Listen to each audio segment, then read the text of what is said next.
பெண்ணாக இருந்து நான் வந்து பிஜேபியில் வந்து ஓட்டு கேட்டு வந்தாங்க. அதில் 2 பேர் தான், டிரைவரு ஒரு அண்ணா பக்கத்தில் உட்காந்து மைக்கில் பேசிகிட்டு இருந்தாங்க.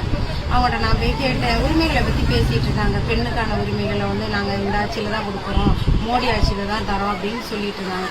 இப்போ நான் கேட்டேன், ஏங்க நீங்கள் பெண்களுக்கான உரிமைக்குன்னு சொல்கிறீங்க, பெண்கள் வைக்கிற நாப்கின்க்கு கூட எதுக்கு இவ்வளோ ஜிஎஸ்டி போட்டு வச்சுருக்கீங்க? பெண்கள் சமைக்கிற எல்லா பொருளுக்குமே ஜிஎஸ்டி கடுகுல இருந்து அப்படின்னு நான் சொன்னேன்.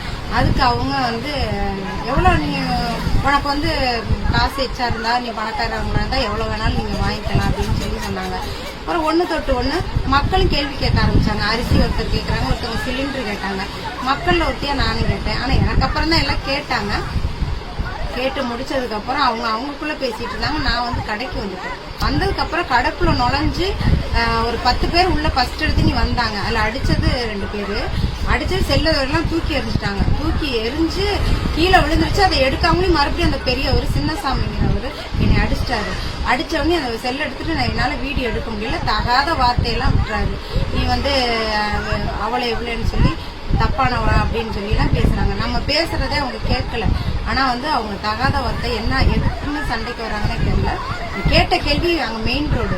ஆனா என்னை வந்து நான் இருக்கிற கடையில வந்து பிரச்சனை வந்து என்னை அடிக்கிற அளவுக்கு அவங்க அந்த பிஜேபியில உள்ள ஆண்கள் அவ்வளவுமே எல்லாருமே வந்து என்னை அடிக்க தான் வராங்க ஒழிச்சு தேவையில்லாத ஒரு பேச்சுக்களை தான் பேசுறாங்க.